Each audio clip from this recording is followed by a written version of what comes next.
Synthétique. Synthétique. Bon, les IGP, je commence par ça.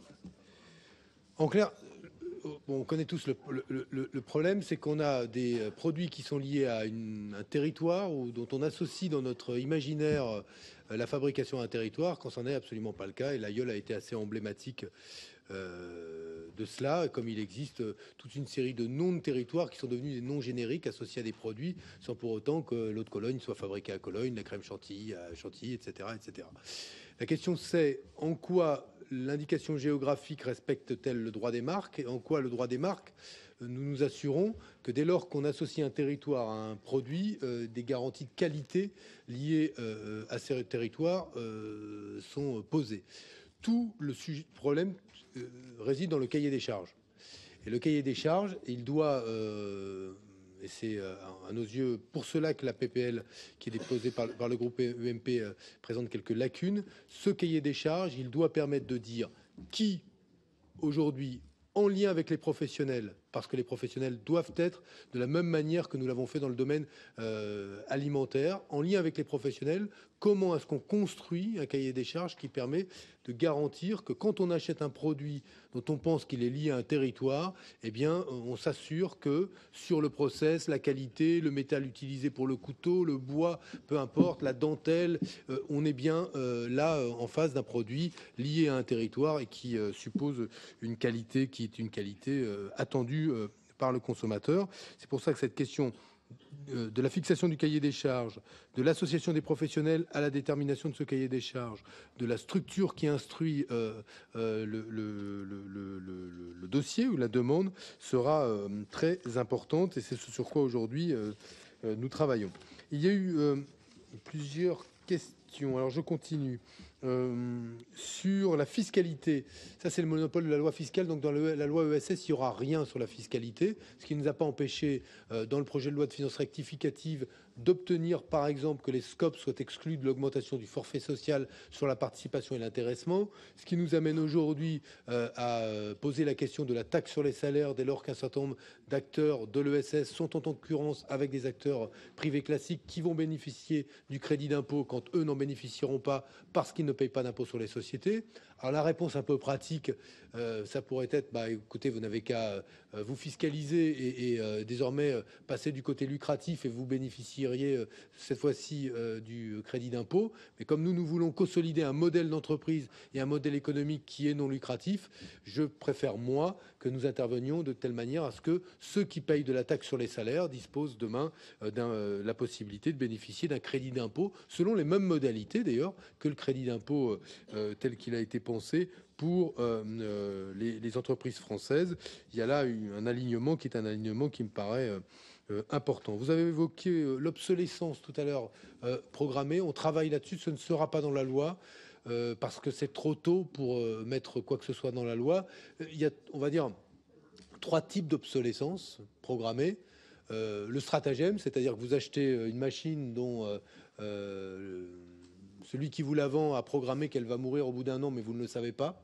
Et là, vous êtes trompé et il faut pouvoir lutter contre cela.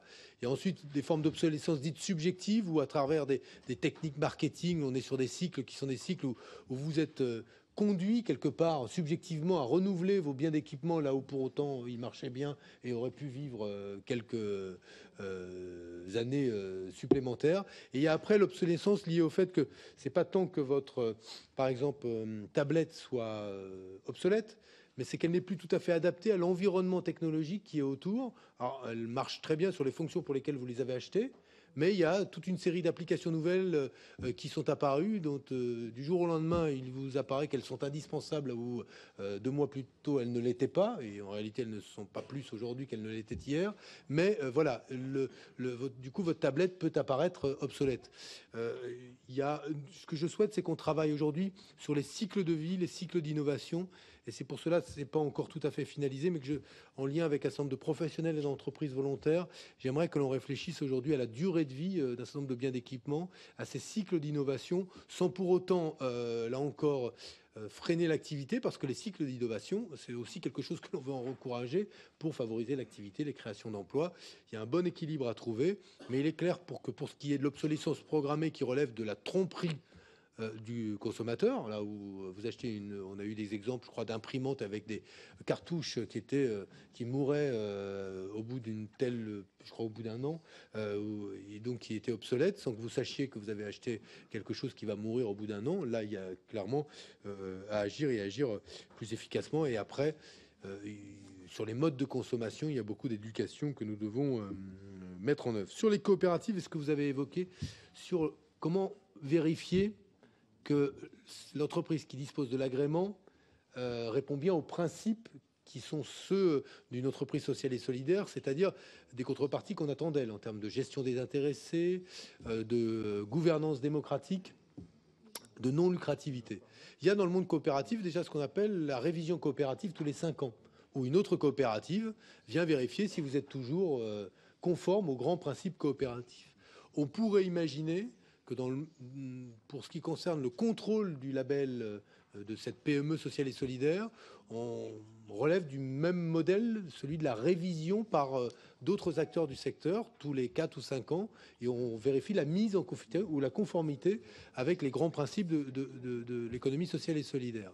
Mais, et c'est là où, dès lors que ce label ou cet agrément ouvre droit à des financements, il m'apparaît, moi, que l'État, d'une manière ou d'une autre, ou la puissance publique, doit avoir son mot à dire dans le contrôle des grands principes qui sont les grands principes qui justifient que l'on dispose de cet agrément.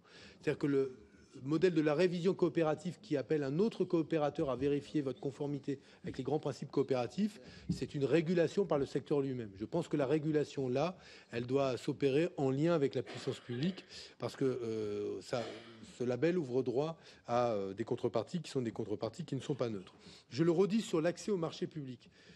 Qu'est-ce qu'on constate aujourd'hui? C'est que beaucoup d'associations ont vu leur financement essentiellement lié à la réponse à des appels à projets, ce qui a considérablement tari l'initiative associative. Dès lors que vous ne pouvez plus attendre pour financer votre activité, eh bien que la collectivité publique vous réponde par des subventions en fonction de vos idées, vos projets, vous freinez et tarissez et l'innovation sociale et l'initiative associative, puisque les associations ne se financent qu'en répondant à un cahier des charges fixé par des collectivités, des départements, des mairies, etc., etc.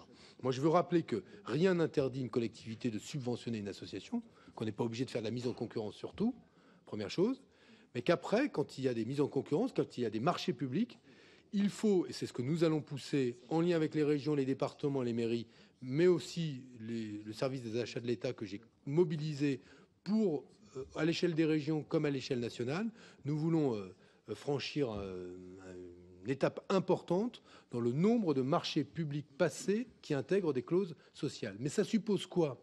Ça suppose que le soumissionnaire puisse avoir lui-même, quand il n'assure pas lui-même un nombre d'heures en IAE, qu'il puisse travailler avec des entreprises autour de lui qui lui fournissent ces heures en IAE. Ça suppose une bonne formation du donneur d'ordre public. Il y a à travailler sur l'accompagnement, l'environnement de la prise de décision, tant du côté de ceux qui sont les donneurs d'ordre que du côté des soumissionnaires. C'est une question importante et c'est pour ça que je redis à cette étape, ma préférence va plutôt à pousser politiquement les clauses sociales et les clauses d'insertion qu'à modifier le code des marchés publics. Si on devait considérer demain que ça ne suffit pas, nous le verrons, mais plutôt que de refaire un nouvel étage ou une nouvelle disposition dans le code des marchés publics, je pense que en poussant politiquement, nous pouvons améliorer les choses. Sur le e-commerce, je le redis, il y aura la transposition de la directive droit des consommateurs. Elle change beaucoup de choses. Le droit de rétractation qui passe de 7 jours à 14 jours, le fait d'instaurer un délai maximal de livraison de 30 jours, le fait d'obtenir des conditions identiques sur tout le territoire européen qui vous permettent de refuser le produit qui vous est livré s'il a été endommagé avec responsabilité donc au site internet, en tout cas aux fournisseurs, de vous assurer que vous êtes livré d'un produit dans les délais impartis, qui est un produit qui n'est pas endommagé. Bon, aujourd'hui, on a là avec cette directive, une directive qui va considérablement, y compris sur le démarchage abusif, mieux protéger les consommateurs qu'ils ne l'étaient jusqu'ici. Et Pacitel marche pas bien aujourd'hui. En clair, parce que les démarcheurs n'ont pas l'obligation de consulter la liste, ce qui fait que on a des listes de gens volontaires qui décident de s'inscrire dans cette liste-là, mais dès lors que les démarcheurs n'ont pas l'obligation de consulter ces listes et donc d'extraire des listings d'appel les personnes qui se sont inscrites sur Pacitel, ça ne marche pas. Et donc, il faudra rendre cette extraction obligatoire pour que Pacitel fonctionne. Ça pourrait figurer dans la loi. En tout cas, moi, je souhaite l'inscrire dans la loi. Sur les dispositions qui concernent les frais bancaires, il y a...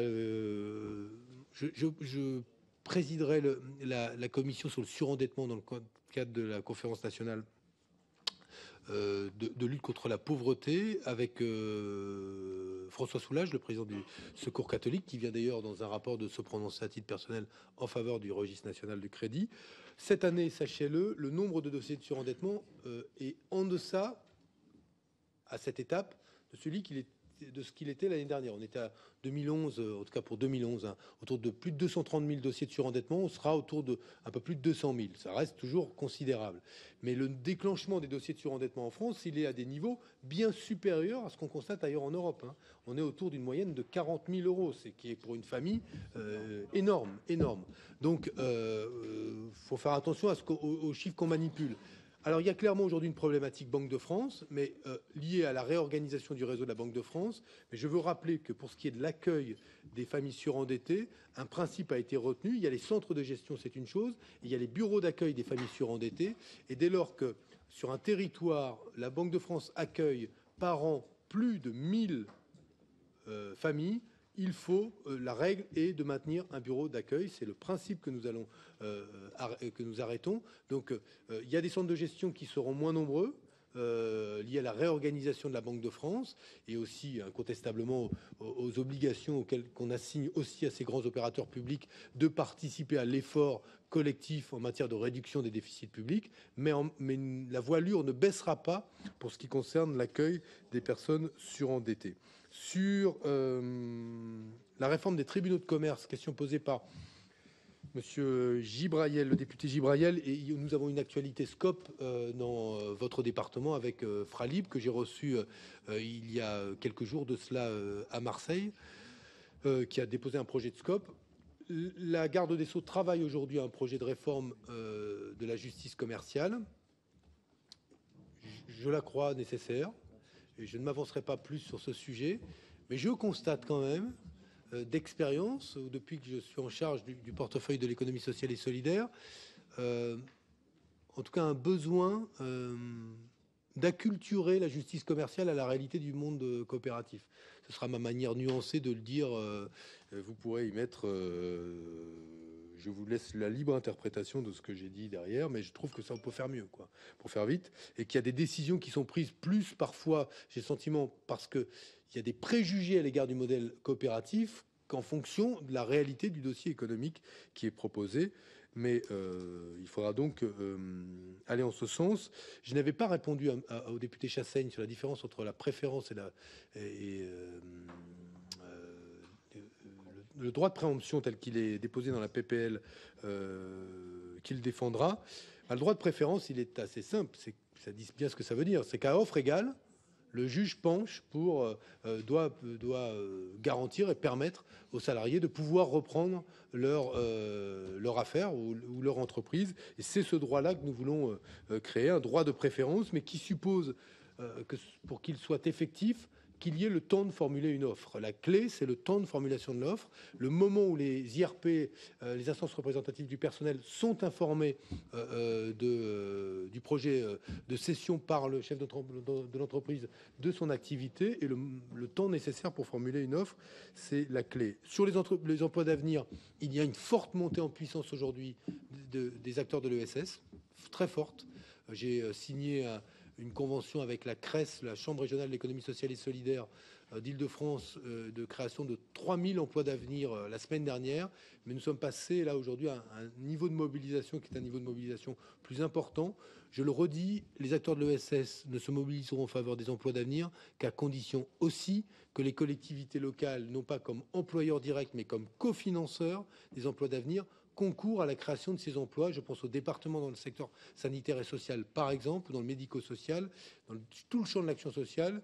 Moi, je suis très heureux quand les conseils généraux recrutent des emplois d'avenir, mais je pense que leur vocation, ça doit être aussi de cofinancer à hauteur de 10%, de 15% d'un SMIC chargé, les créations d'emplois d'avenir dans le secteur privé non lucratif.